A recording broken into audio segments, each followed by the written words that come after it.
முன்பு ஒரு காலத்தில் ஒரு பெரிய மரத்தின் மீது ஒரு அழகான கிளி வசித்து வந்தது. இக்கிளிக்கு ஒரே போல் தோற்றமுள்ள 2 கிளி குஞ்சுகள் இருந்தன.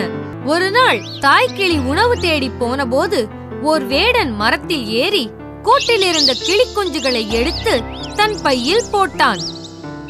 ஆனால் ஒரு குஞ்சு சாமர்த்தியமாக தப்பி சென்று விட்டது. அவ்வழியே வந்த ஒரு சன்னியாசி வேடனிடம் இருந்து தப்பித்து பறக்க முயற்சி செய்யும் கிளிக்குஞ்சை தன் ஆசிரமத்திற்கு எடுத்துச் சென்றார். இவ்வாறு ஒரு கிளிக்குஞ்சு வேடனிடமும் மற்றொன்று சன்னியாசியிடமும் வளர்ந்தன. ஒரு நாள் அந்நாட்டு மன்னர் காட்டினுள் குதிரையில் வரும்பொழுது வேடனின் குடிசையை கண்டு அதன் பக்கம் சென்றார். அப்போது திடீரென கிரீச்சிடும் சப்தத்தில், எஜமான், நம் வீட்டிற்கு ஒரு ஆள் வருகின்றான், சீக்கிரம் அம்பையும் வில்லையும் எடுத்து அவனை கொல்லுங்கள் என்று கத்தியது. நற்குணம் இல்லாத பறவையாக உள்ளது என்று அரசர் நினைத்தார்.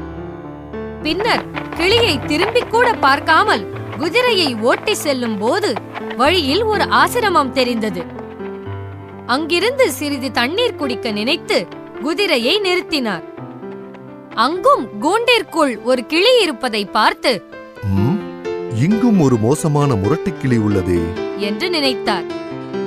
ஆனால் அவர் ஆச்சரியப்படும் விதத்தில் அப்பறவை பாடத் தொடங்கியது. வருக வருக மன்னரே, மிக்க மகிழ்ச்சியுடன் உங்களை எங்கள் வீட்டிற்கு வரவேற்கின்றோம் என்று பாடியது. உருவத்தில் வேடனின் வீட்டில் உள்ளது போல் இருந்தாலும் குணத்தில் சாந்தமும் நட்பும் உள்ள இக்கிளியை பார்த்து அரசன் அதிசயப்பட்டார். கூண்டின் அருகில் சென்று, உன்னை போன்ற நட்பான ஒரு பறவையைக் கண்டு சந்தோஷப்படுகிறேன். உன்னைப் போலவே தோற்றமுள்ள ஒரு முரட்டுத்தனமான கிளியை கொஞ்சம் முன்னர் தான் சந்தித்தேன்.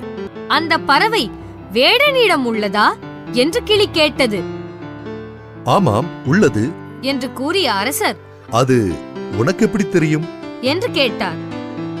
துயரத்தால் கண்ணீர் சொட்டியபடி கிளி சொன்னது, அரசே, அவன் என் அன்பு சகோதரன். நாங்கள் ஒரே கூட்டில் வளர்ந்தவர்கள்.